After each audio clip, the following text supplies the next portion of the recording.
go ahead and introduce our speaker here now. And I'm going to have to do this, otherwise I can't do it. So as soon as Rainey gets her first slide up.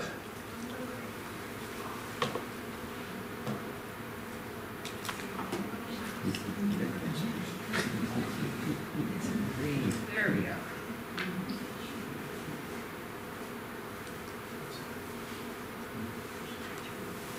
There we go. Okay. We are very fortunate to have Rainey Lenz from the Wyoming State Geological Survey here tonight with us. Rainey has her bachelor's in geology and an MS in physics from Stanford, and her PhD is from, she's a cowboy.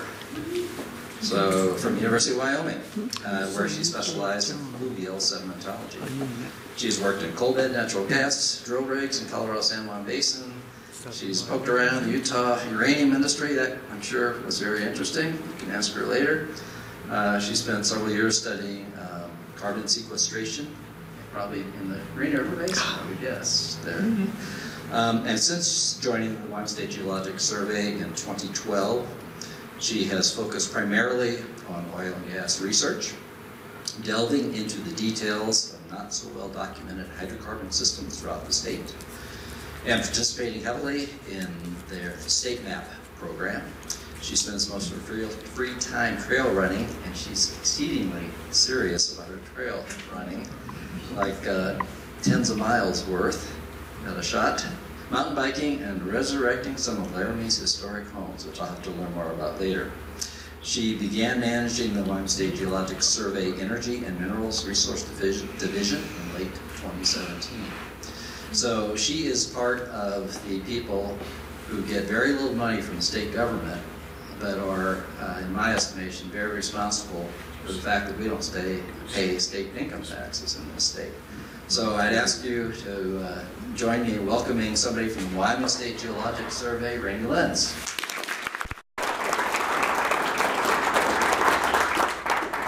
Thanks, John, and thanks for the invite. Can everybody hear me? All right, great. If you can't, flag me down.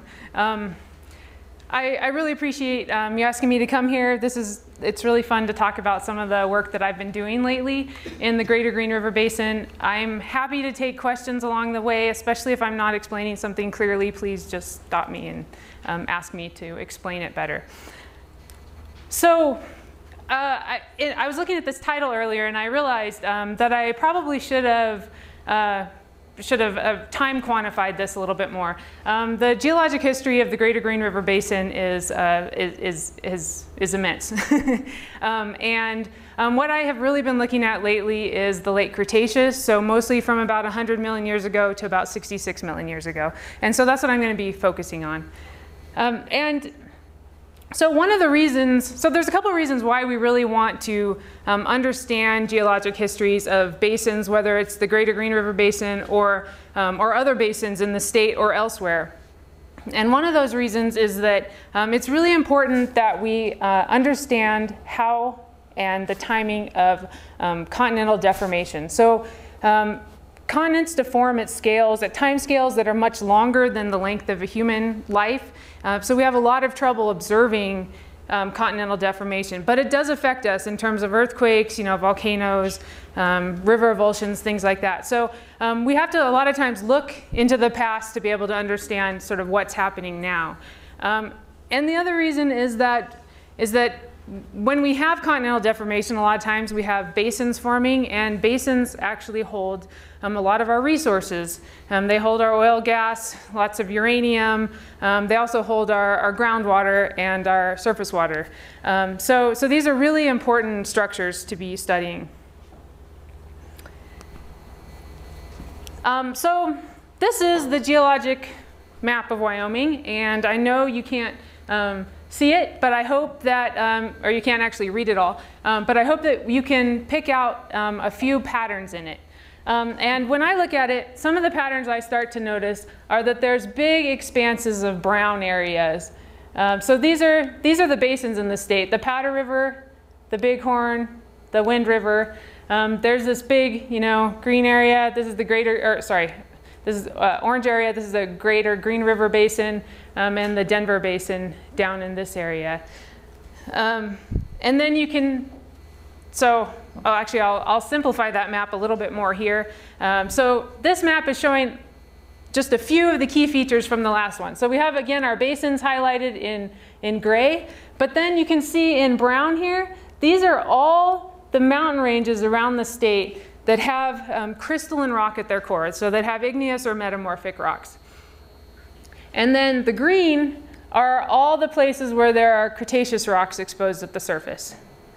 All right, so essentially what we're seeing in this map is that there are large basins generally flanked by Cretaceous age rocks on the sides, and then in other parts of them, there are areas where there are these mountain ranges that have a crystalline core. So we'll keep coming back to this theme as we move through here. But I do want to talk about oil and gas reservoirs in the state for just a second to highlight the importance of studying these basins, and especially the Greater Green River Basin. In 2017, there were about 74 million barrels of oil produced in the state of Wyoming.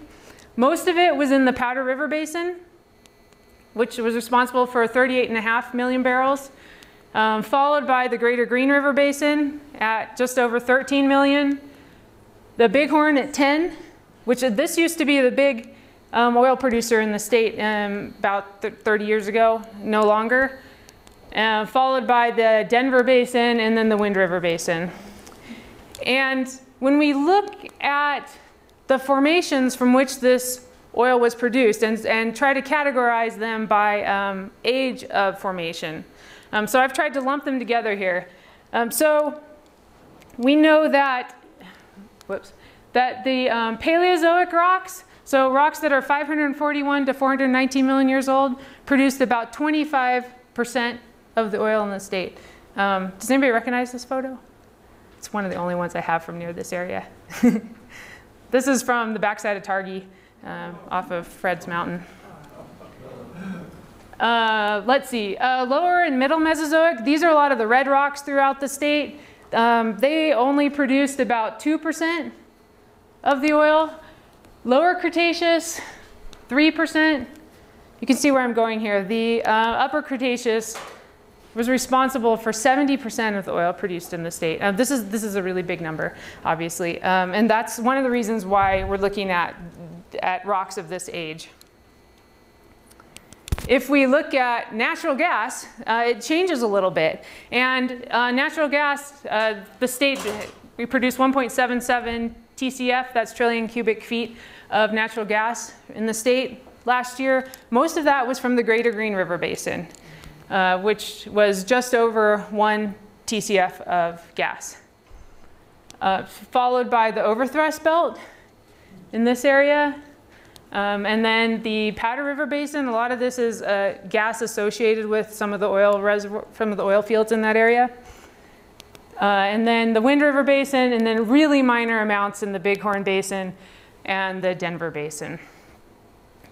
So this is, another reason why we're very interested in the Greater Green River Basin. This is one of our big gas plays in the state.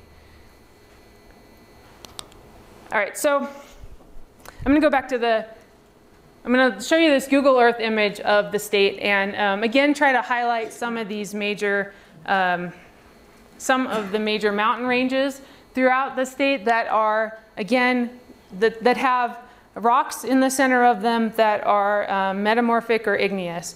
These are Precambrian, which means they're old. They're older than 541 million years old, so we call them Precambrian cored basement uplifts. And you'll notice that they're all throughout the state. These are just some of the main ones, and they're surrounding the Greater Green River Basin. There's a set of mountain ranges that hopefully you'll notice are not shown on this. They're not highlighted. And that would be the overthrust belt in this area.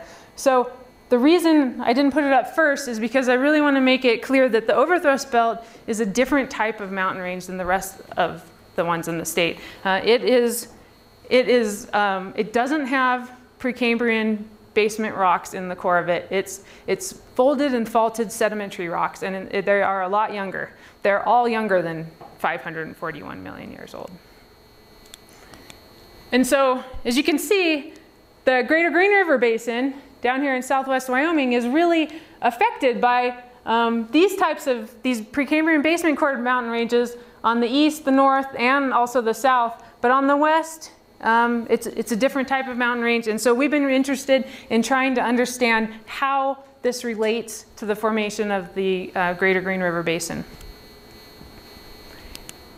And one of the ways we've been doing that is through a program called State Map. And I just wanted to put this slide up to make you all aware of this program. This is a U.S. Geological Survey program. So these are federal funds that they give to state geological surveys. We apply to do maps. And so they're matching funds. And we've been part of the program since about 1994. Through that time, the survey's done 75 maps at the 1 to 100,000 scale, which are these bigger ones shown on here, and 30 maps at the 1 to 24,000 scale, which are the much smaller ones. And that's what I've been doing lately, these 1 to 24,000 scale maps. So they're a lot more detailed than the larger maps. This doesn't mean that, so in places up here, there are some of these maps, they do exist. They may have been done by the U.S. Geological Survey and not by us through the State Map program. All right. So lately, we've been doing a lot of mapping out here on the very east side of the Greater Green River Basin. There's a nice series of outcrops here that are they crop out along the whole edge of the basin. And the formations that we've been mapping are shown here in this strat column. And this, so essentially what I'm showing you here, this should be a very tall column. I've had to break it in the middle and put half of it on the right side. So we're looking at age here on the left. So we're looking from about 84 million years going up, and then you go back to here. So here's 70, and we're going up to 56. And these are the formations. So the Steel Shale, the Mesa Verde Group, the Lewis Shale, Fox Hill Sandstone, Lance Formation, and Fort Union Formation. These are the same formations we see over and over and over, and we're mapping, and we get to really see how they change over large distances. And so a lot of the mapping has occurred within the Mesa Verde Group, and so I'm going to start here and show you some of these rocks in this area. So the Mesa Verde Group was deposited, and this is how you know you live in Wyoming, when you call it the Mesa Verde and not Mesa Verde. I'm not sure why, but we have to go with it. So it was deposited, or at least the early part of it was deposited entirely underwater. So this is a reconstruction so this is where Wyoming stood during the late Cretaceous. When the Mesa Verde was being deposited, there was a large western interior seaway through here. And it was sort of right on the edge of the land-water interface. So the reason why Wyoming was underwater then was twofold. And I wish I had a prop to help explain this. But one reason is if you take, so the crust is effectively weak.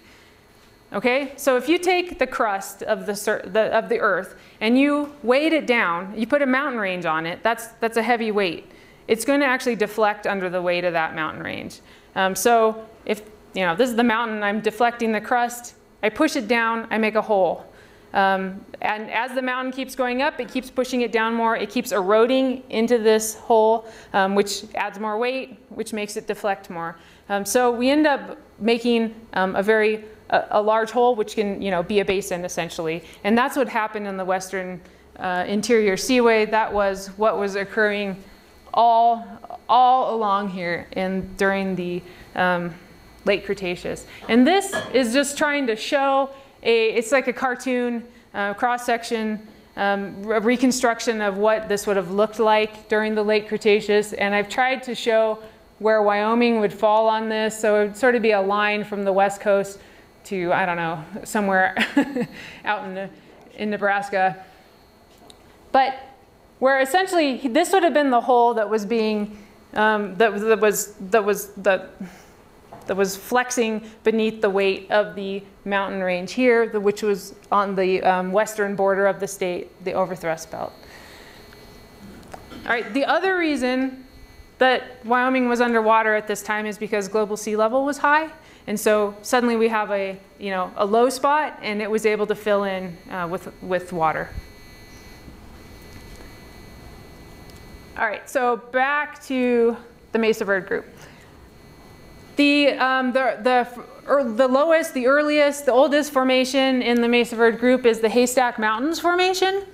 This is my field assistant from last year. This is a really nice view of what the Haystack Mountains Formation looks like. These are all sort of delta fronts that would have been shed off of this area and moving, all the sediment would have been moving out to the east. These are really laterally persistent. As you progress through time, the seaway started retracting. It started regressing, the land prograded to the east, and you start getting formations that are not so marine anymore. They're a lot more fluvial, such as the Allen Ridge Formation. There's lots of coals in it, and the Pine Ridge Sandstone that were deposited from about 78.5 to 73 million years ago. And then finally, I don't have quite the right picture of this, but as we move into the very top of the Mesa Verde group, we end up having sea level rising again, relatively speaking. We get flooding back into the western part of Wyoming, and we have deposition of the Almond Formation. This is a large bar form in the almond. This is, again, marine. And here's a photo. This is an oyster hash, meaning it's just a whole bunch of oyster shells that have sort of accumulated in this location. We know these oysters they require salt water to live. We can also use them to help get the age of the rock. And then finally, as we go from about 70 to 66 million years, seaway fully retreats, at least from this part of Wyoming. These white spots are kind of showing marshy areas. So no longer do we have marine deposition, we now have entirely non-marine deposition. So this is sort of a story of the seaway coming and the seaway going. All right, like I said, we've been doing mapping on the east side of the basin. This is a sort of oblique view of Rawlins, which is right here. This is the Rawlins uplift. There's I-80 going through here. The railroad tracks, 287 goes off, goes like that. So we've been mapping off the west and northwest side of the Rawlins uplift. There's the separation rim map, which is way up here in the north. Shamrock Hills, sort of more in the middle, and then Rawlins Peak southwest on the most southern part. These are all these maps you can download on our website. They're all free. And then last year did mapping at Fort Steele. So if you've been to Fort Steele, you'll recognize this is the Platte River. These are actually the railroad tracks. I-80 is like out here a little bit. The Fort Steele Historic Site is here. There's not much there to see, but there's really good rocks, so you should stop there anyway. And you can really see these big stripes, right? This is the Mesa Verde group. Yet again, Haystack Mountains, Allen Ridge, Pine Ridge, Almond. And we mapped them as part of the Fort Steele quadrangle. That photo is sort of showing an area like in, well, those outcrops are right about here. And then this year, I don't have any data to show you, but I just wanted to show you that we're mapping a little bit farther south than we've been working in the past. And let's see, here's Baggs, here's Dixon. So Rawlins would be up off the map. We're farther south. This is the Colorado border. This is the location of the quadrangle we're working on. It's called Garden Gulch. And again, it's the Mesa Verde group. It's changed a lot here. There's a lot more coals. It definitely looks it looks different than what we'd seen near Rawlins. And then, but this is a little bit of a digression, but this is kind of interesting. On this quadrangle, we're seeing these all over the place. And these are, oh, how can I play this? Was this gonna work? Oh. They're these cold water bubbling mud pots. We've sampled about 10 of these so far. And we're sampling them for water geochemistry, and we're able to sample the gas. This is a really large one. There's eddies in this thing. They're interesting, so I couldn't pass up a chance to show these. And as soon as I know more about them, I'll definitely let you know what the results are. What is the gas? I don't know. I should know here in another week or two. The samples have been sent to the lab. And then this one's my favorite one, except the video is 9 minutes long and included somebody falling into it. So I decided not to show it to you. But this is cool. So we walked up to this. It's completely dry. Like, oh, it's a dry spring. It's late summer. It's dry. Standing around, you hear some sounds. The thing fills up and starts bubbling over a few minutes. So I don't know what the rate of refill is. I definitely don't understand this system. This is something we'll be working on in the future.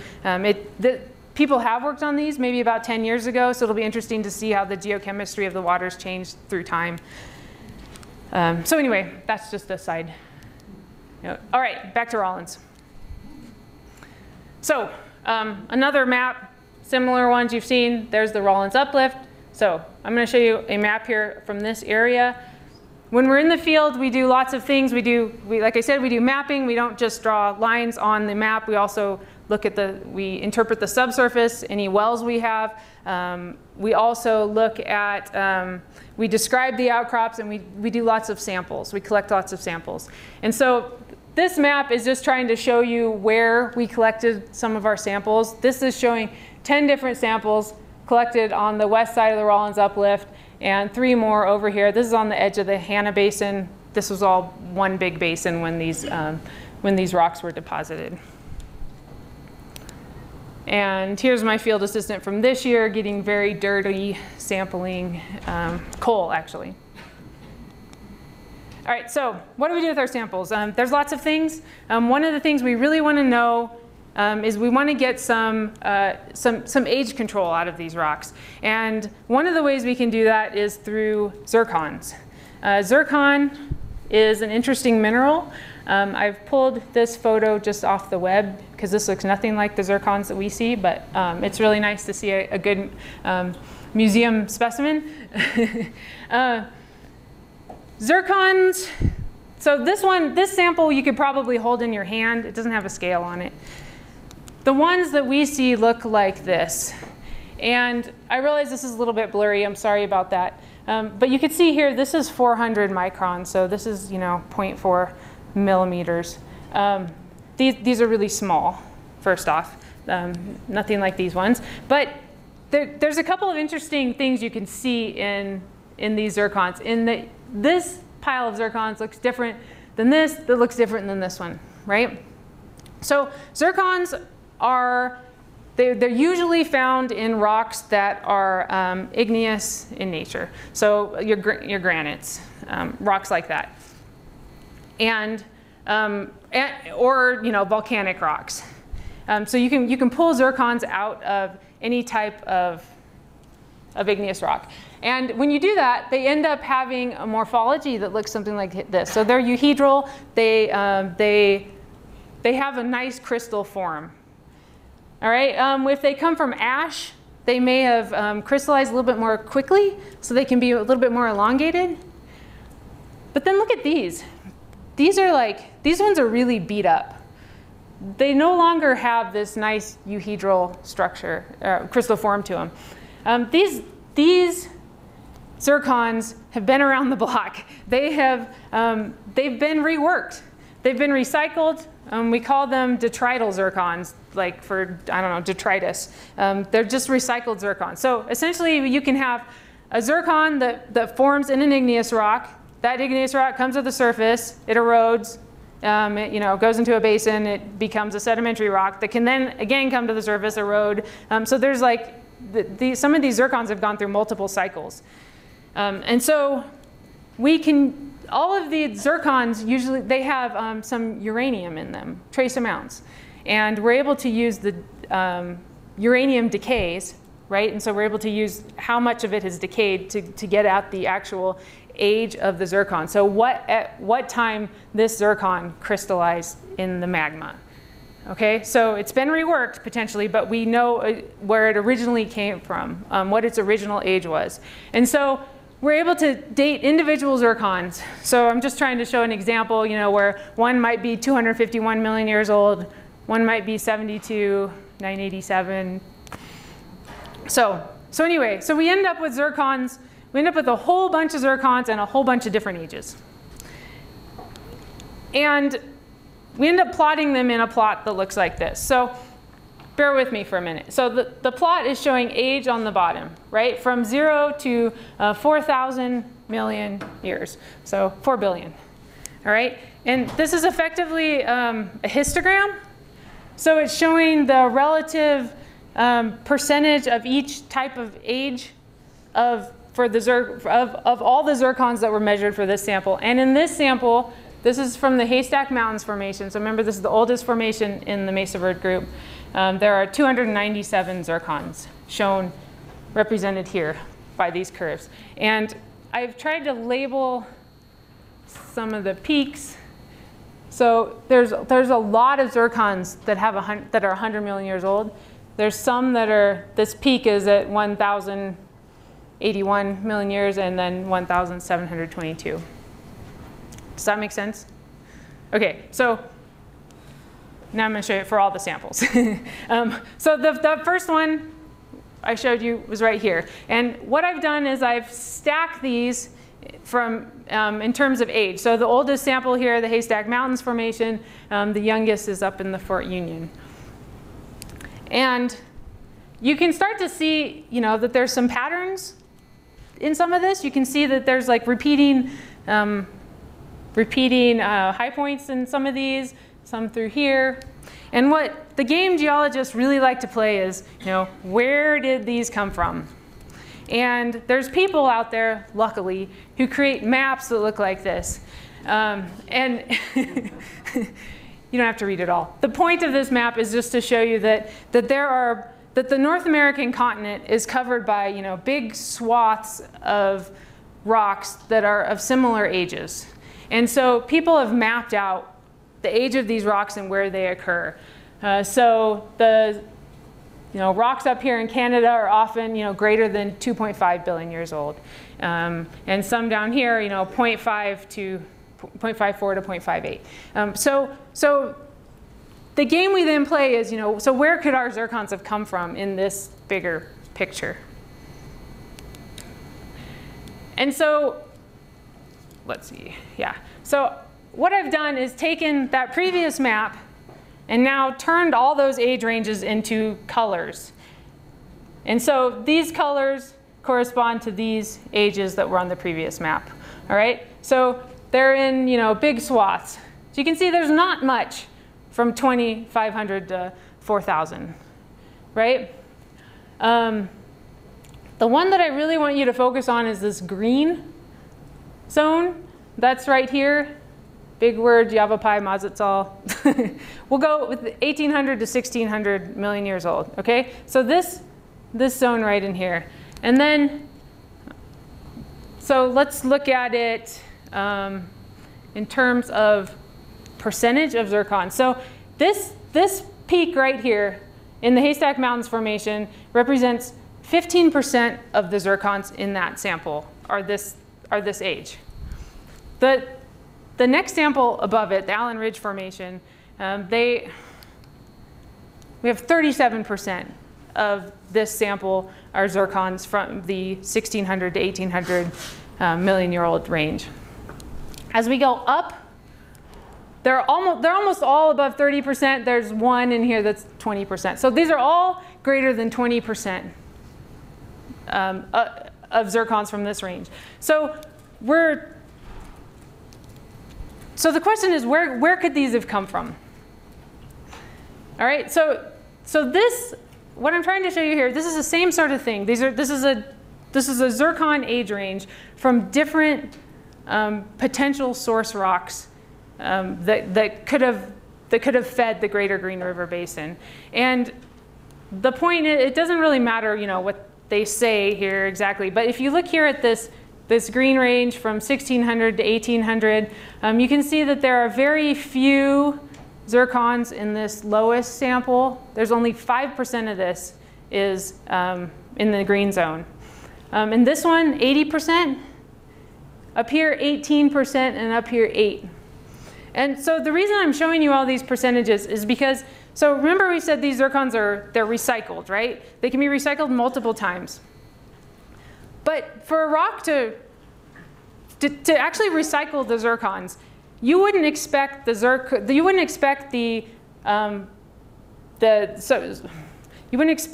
formation that it's being recycled into to have a greater percentage of zircons of a certain age than the original parent material. You would expect it to be less. So if all of these are greater than 20%, the only potential source rock here would be this one right here, which are Precambrian cord basement rocks, which are the mountain ranges that we were talking about at the beginning. And it makes sense, right, that we'd have input from the mountain ranges around the edges of the basin into the basin, but that's not what we're seeing in this sample, right? This is a much lower percentage. So I'm going to make the argument that there's a big change from this sample to the rest of these samples. And so to try to put this in, I don't know, a larger map sort of context, let's sort of walk through this. So this is what our argument is. So at the beginning of the Mesa Verde group, in terms of, so we have the Haystack Mountain Formation. That's the first sample that I showed you. I'm calling this phase 1, right? We just have the overthrust belt. Remember, this doesn't have any of the Precambrian cord basement rocks in it. This is what's feeding much of what will later become the Greater Green River Basin, but much of all of Wyoming. And if we look at just an even more cartoon figure of this, oh, my gray's washed out. So let's say, so this is southwest Wyoming right here. This would be land. This would be water, sort of in gray. This is the approximate shoreline. So at phase 1, during the Haystack Mountains Formation, this would be our main source rocks, and everything's moving to the east, right? All right, phase 2, part 1. Here we go. We finally see these. We see this 1800 to 1600 million-year-old zircon peak coming in, and for various reasons, we think that it's input from the granite mountains. We also think that the Uintas would be coming up at this time. So we're finally starting to see some of these basement Precambrian cord uplifts influencing the sediment. And to put it in this simple form, essentially our shoreline moves further out, moves further to the east, and there's potentially, proto-granite mountains and the Uintas. And then phase 2, part 2, this is where the mountains really get going in Wyoming, or this is when they really get going, from about 70 million to 66 million years. And we're seeing uplifts we're seeing all of the uplifts pretty much coming into play at this point. So again, shoreline's moved it's moved further east, and it's going away at this time. And we end up with input from the Sierra Madres, the Uintas, the Rock Springs Uplift is going to be high at this time, and the Granite Mountains. So here's a few conclusions. And it's that we think that there are two main phases. The first phase is we only have one sample that captured that. And that's the Haystack Mountains Formation, and that's when we had just the highlands of the overthrust belt. The second phase is all the other younger formations. That second phase begins at about 78.5 million years. This is earlier than previously thought. And it happens when we see this influx of grains at about 1,800 to 1,600 million-year-old grains. And then we see this pulse again during the Lance Formation, which would be at about 70 million years old. And we see this in other basins in Wyoming and in northern Colorado, but they're not all at the same time. So uplifts are moving at different times. They're affecting the basins differently. And essentially, this is about 8 million years older than a lot of people have thought that there was deformation in the Greater Green River Basin. But I think that our data are really showing that. So our plan in the future, next year we're going to be mapping over in the Rock Springs Uplift area. And we'll be looking at some of the older rocks in this, which will help verify this hypothesis and see if we still agree with it. And then we'll also be looking at some of the much younger rocks to look at the more recent uplift history of the Greater Green River Basin from 30 million years to the present. So I'm going to take questions on this, and then I also have some more slides of what else is going on at the survey after this. But I want to focus on this for a minute. Yeah? This really isn't a geology question, but I guess maybe it is. When we're out there doing all this, do you ever run across any dinosaur remains that validate your timing on this? So maybe don't leave that. I would love to find dinosaurs. That would be great. Mostly we find clams, and other people, never me, find ammonites. And ammonites are they're really useful for dating rocks of this age because they changed really quickly. And so if you find one, they're pretty easy to identify, and you can know what age they are. So other types of fossils, but not usually dinosaurs. But yeah. Where was that spring that we filmed, and was it intermittent at all? I guess it's intermittent. I mean, I didn't see it go again. Any curiosity? Did it keep while you were there? No, it didn't. So I don't know the timing. We were out there to sample them and had to keep moving. But yeah, it's on the Garden Gulch quadrangle on the west side. There's a bunch of them there, and they've been known to be there through the years. But this will be the first time we'll sample the gases from them. Yeah. So how much of the formations is predictive of oil deposits? Well, I mean, I think that, it depends on what kind of reservoir you're looking for. So if you're looking for say a more conventional reservoir, which would be like a sandstone, the host oil, say, we can use what we see in the outcrop to better interpret what we see in the subsurface. So we could know more where the sands might be.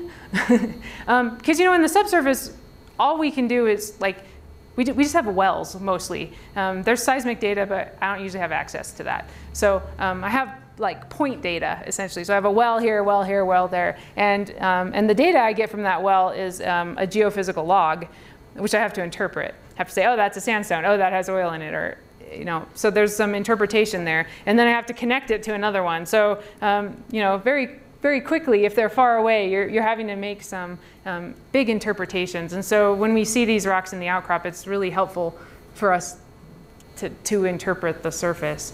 So when you talk about a basin, you're pooling water, not oil. No, both. Well, it depends. Well, a lot of times water keeps the oil in place. There's, a basin in this sense is a really large area. And it's not necessarily a low spot in today's world. It could be. Some of these are. But they're the rocks that are, underground are usually have some sort of geometry like that. But then they're often filled in with younger rocks that are laying more flat. So there's groundwater more near the surface, and then the oil and gas reservoirs are going to be a lot deeper. I don't know if I'm answering your question. Yeah, no, you did. Okay. Yeah. So when you're looking at the Mesa Verde group, is it pretty easy to distinguish the different formations in it? From the slides, they look pretty similar. Well, no, it's not easy. But the first map I did was that one. That was really helpful. It's just big stripes. So I could really pin it down on this map. Once I was able to see it and tune in my eyes, it became a lot easier. Then I go to other places and it's more clear. So if you just walked out on the outcrop without this map, you'd have trouble distinguishing the different. I don't think I would now on this whole eastern side of the Greater Green River Basin, but I would have then. I spent a lot of time on this map trying to figure out the formations, yeah. And so they're all sandstones. They're all sandstones. There's Yeah. subtle differences in the formation. There are, yeah. Yeah. But you can actually see them once you tune in. You can see them, and they make up, this one is all, you see how it's wider? Yes. That's the Pine Ridge sandstone, and it always makes a ridge. And then always on the up, stratigraphically upside of it, the dip slope of it is the almond. So that's helpful. These are big continuous sands in the Haystack Mountains, and then the Allen Ridge just kind of fills in between, and the sands are not very continuous. They don't fill out the whole outcrop. They're mostly fluvial, so they're hundreds of meters wide, but not tens of kilometers. Right. And there are fossil markers in some of them. There are. I'm not very good at finding fossils.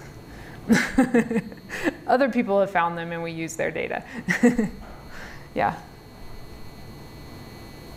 So Rainey, you said that about 10 years ago, those bubbling springs Yeah. had been sampled, and so there are analysis from those. Mm-hmm. What kinds of gases did they find? They didn't sample the gases, or if they did, they're not published that we can find. So if anybody knows about it, let me know. I mean, you might comment to everybody, that's an area of the state that has undergone a lot of natural gas development Yeah. in the last Yeah. 20 years or so. There's rumors of being able to light them on fire by the locals, which would suggest that they're natural gas. They're probably methane. They may not all be, and I really don't know, to be honest. I'm really interested to see what the final results are, because there could be a lot of CO2 in them. Yep. Could you comment on the sources for the natural gas and these Cretaceous rocks that are so important for production? Yeah. Well, so in the area you're talking about, a lot of the sources, there's a lot of coal bed natural gas in that area, so there's lots of coal.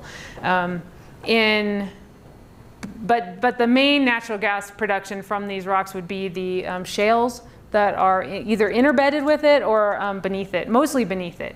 So that'd be like the Steel Shale. There's the Niobrara is deeper than that, the Mowry. These are all organic rich source rocks that are completely mature, and all the hydrocarbons would have moved up into a lot of these formations. That's what pays our bills. Yep. Any other questions on this? How long does it take you to do one of those quadrangle maps? Oh, I didn't say that. You're right. And I mean, I see you have to do things in an office once in a while. How do you do both those? It's sad, isn't it? Yeah. So we've changed our schedule, our new schedule for the map. So we have a year to do the maps, which is fast. The USGS in the past used to do quadrangle maps in 2 years. So we have one field season. The title of them is always Preliminary Geologic Map of the blah, blah, blah quadrangle for a reason. But a summer's enough. There's been a lot of work done out in these places in the past, so we can use other people's mapping also. So we map for a lot of the summer. I usually put in 20 to 30 days of field work. So, you know, 5 weeks, something like that. And then we're drafting the maps through the winter, and they're due in like April. So it works pretty well.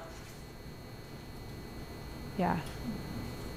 Have you observed the Cretaceous tertiary contact in any of this field mapping? Yeah, except it's Do you see a paleoweathering surface on that component? It's in. Can you repeat the question? Oh yeah, sorry. He was asking if I've observed the Cretaceous tertiary boundary, which is a big deal, the KT boundary, in any of this mapping. I'll say that I have mapped it, but I haven't seen it, if that makes any sense. It's in this rock. Somewhere. I don't know. Probably up here. This is the red rim sandstone. It's the upper part of the Lance Formation. And near the top of it, there's a thin gravel surface that is supposed to represent the boundary. And I cannot find it. But there has been some work done with pollen. And so there's Cretaceous pollen, and then at the top, there's a gap. And then there's Paleocene pollen, and not the lowest part of the Paleocene. So there's a time gap, but the rock all looks exactly the same. You don't see any good regolith development? No, I wish. But there is a time gap there. Yeah. You can see here, this says 1897. Somebody carved the year, but they didn't carve their name. Rainey, there might be somebody, maybe not, but there might be somebody in here who doesn't understand the significance of the KT boundary. So. Well, the KT boundary is when we had significant change in life. So essentially, we had the end of the dinosaurs, and we had a big change in weather conditions. It got a lot more hot and it got a lot more humid. And in our area, what's interesting is that there is, at this boundary, like I said, there's time missing. So we had rocks, that were exposed. They must have been eroded away. Things happened, but it's hard to figure out, exactly what. And there's people who study mammals across that time period. There's people who study pollen, various other things. So, yeah. Okay, well, let me show you. I just want to talk to you a little bit about some of the stuff at the survey that we've been doing, because we're on the other side of the state, so you don't always know what's happening. Except this would be easier to get out of this and do it. Okay, a quiz. Which one doesn't belong? Okay, this is an easy quiz. Does anybody know what this is? Yeah, it's a tapir. A tapir is this weird animal that we don't see in North America anymore. There's been a tapir fossil discovered in the Green River Formation, which is known for the fossil fish, our state fossil. And it's really cool. No one expected it to be there. It's the first time one of these has been found. So it was found by Rick Hebden of Warfield Fossil Quarries, and it was found on a state lease. So he had to give it to the state. It was really great that he did, because this fossil is going to be really interesting. It was in 4 large slabs, another box of smaller pieces. Dr. Gray Gunnell of Duke identified it as a tapir. I couldn't identify it as a tapir. And then it's been prepared for scientific study.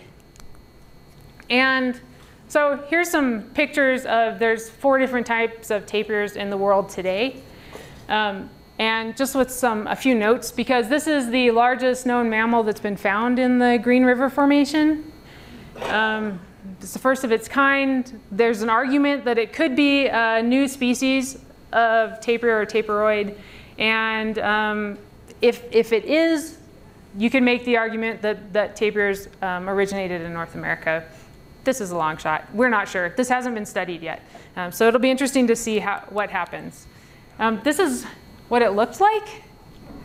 Well, here you go. So here's, what are these? Each of these is a centimeter. So these are, these are sort of big slabs like this. Here's a foot. I think these are some ribs. Here's some more feet. These feet are actually really cool. You can see how there's like split. I don't know, the bones are sort of split on the ends of the toes. And so it's not complete. It's missing its head. The person who discovered it, unfortunately, discovered it by putting a shovel through its head. But it's also really friable. So you can't even transport these slabs above 30 degrees. They have to lay flat. If they're above 30 degrees, they'll collapse. So they're really fragile. There was no soft tissue. We were hoping that there would be some, which would really have helped with studying it. And this is cool. Before it got prepared, we took it to the hospital and to one of the urgent care places, and they ran it through a CT scan and did an X-ray. And yeah, so there's a lot of ribs in here, and then there's a lot of roots. So it was really hard for the person to prepare it, but this really helped them to know what to know what to expect. And so here's sort of what it looked like. So this is just the tip of one of these feet. So that was before, and that was after. With this like shadowing light, the person who prepared it was able to do a pretty good job. Stabilized it pretty well. Tried to do a reversible adhesive in case somebody needs to study it more in the future. And then it's been specially photographed and 3D imaged. I think they're going to print 3D versions of it. We can't make casts of it. It's too fragile. And oh my gosh, aren't these babies cute? This is ridiculous. So we had an open house at the survey. Actually, last week we had over 400 people come, which is amazing for our little office. It was really great.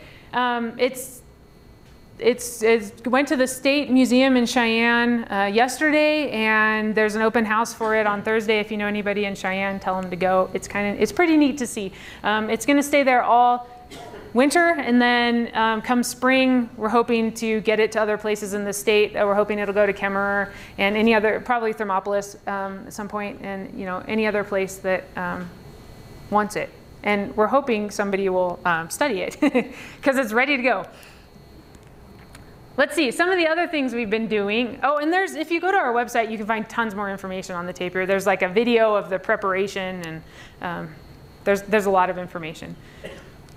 All right, so in groundwater, we've been doing lots of salinity reports, trying to figure out the salinity in some of these basins, a statewide groundwater salinity at a very sort of large scale, and doing these basin groundwater plans where we look at a basin and look at the available groundwater in it, and these are big, huge reports that the survey does.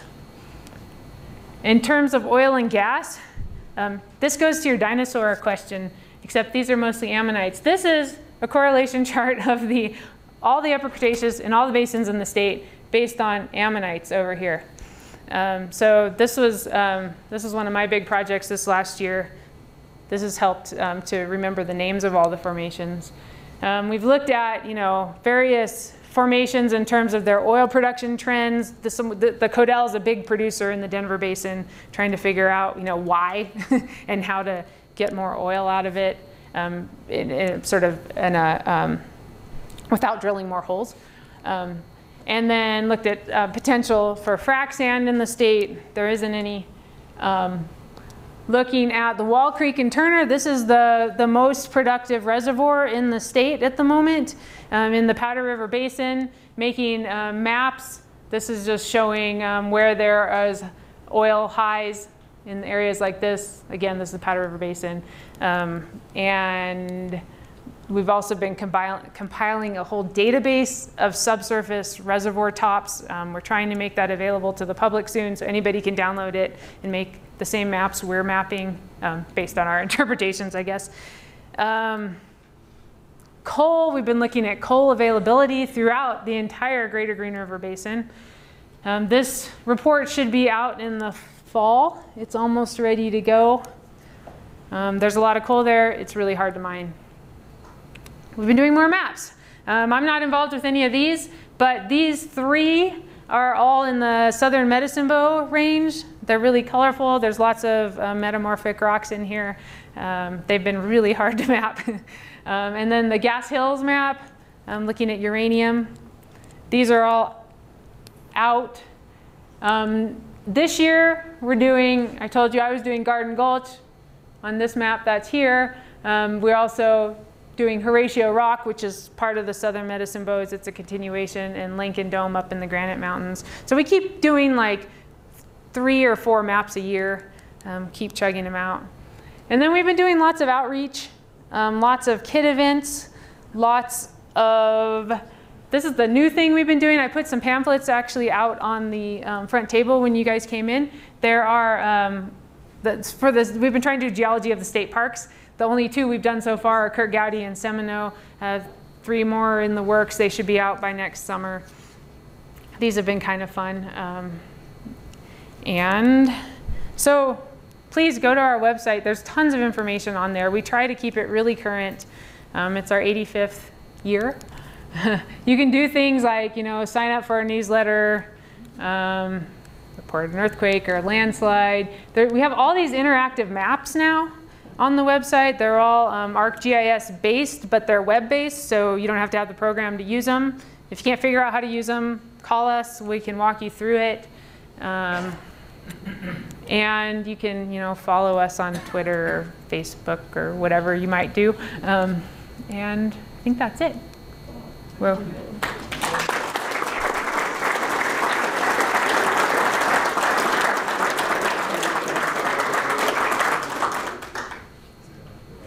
Any questions about any of that? You said you applied for grants from the U.S. government, but does the state indicate what tasks they want you to accomplish in a given amount of time? So at what level do you mean? Like? Well, you as the state person are applying, you said, to the U.S. government for grants for the map making.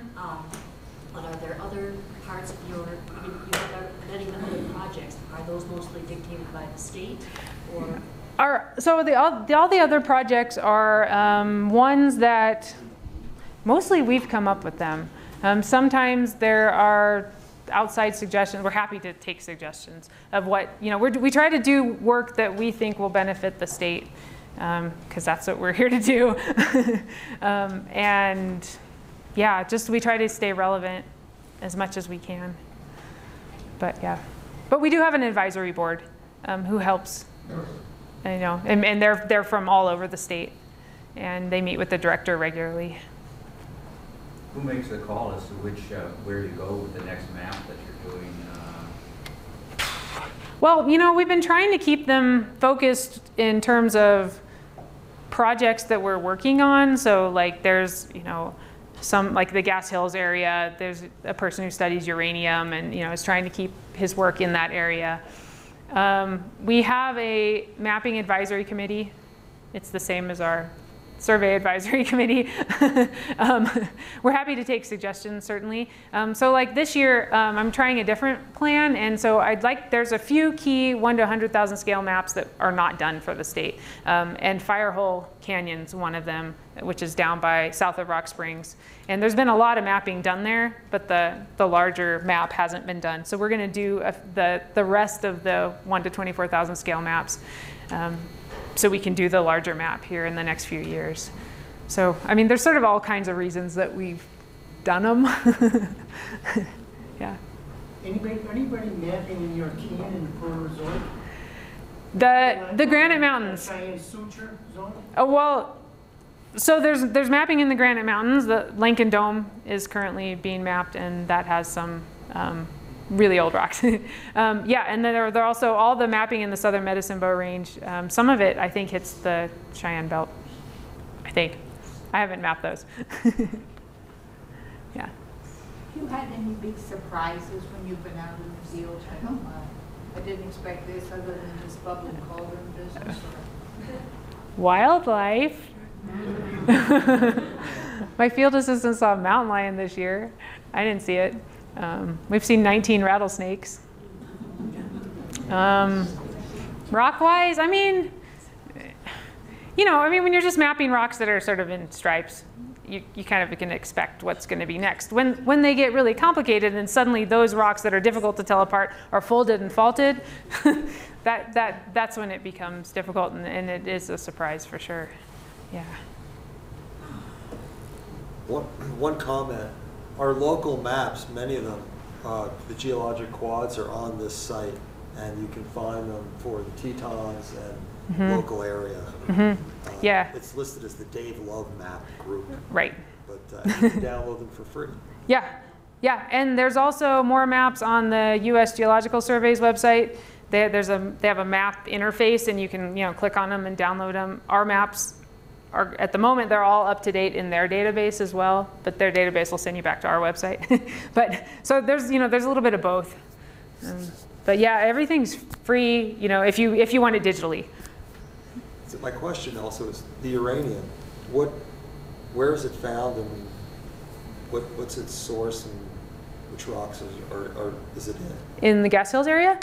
Is that where Wyoming's uranium all is? No, it's all over the place. Is that where it's found? Okay, so it's mostly I'm in generalized, but it's mostly in rocks that are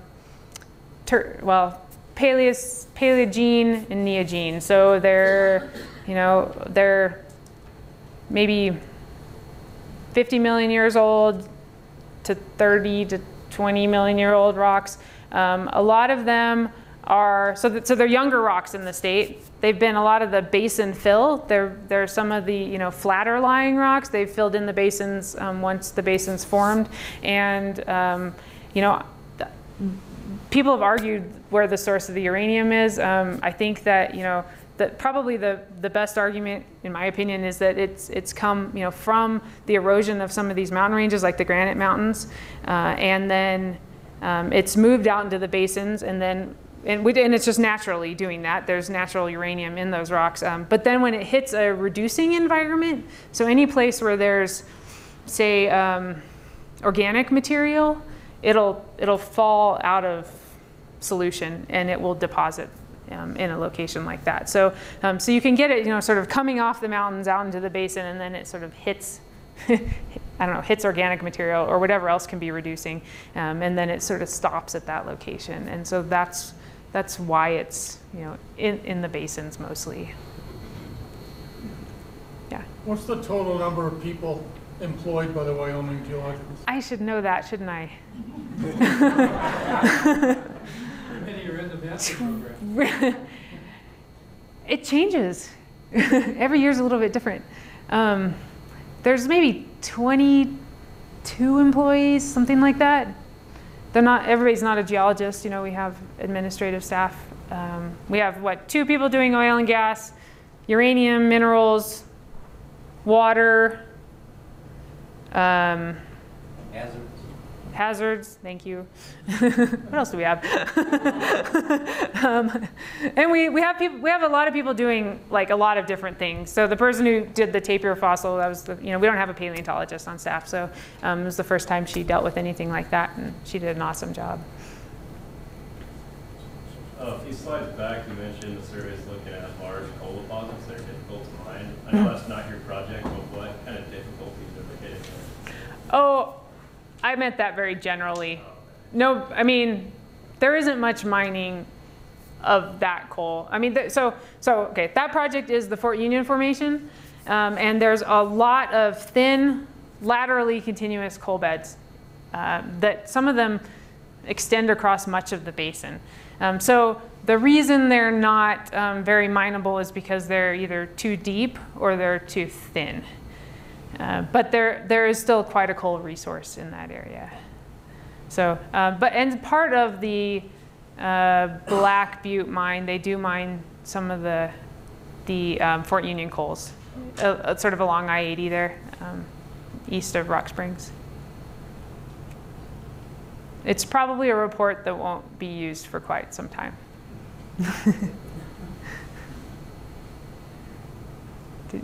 Yeah. Well, all right. If Well, there are thanks. no more questions, we're going to do the usual thing with the chairs.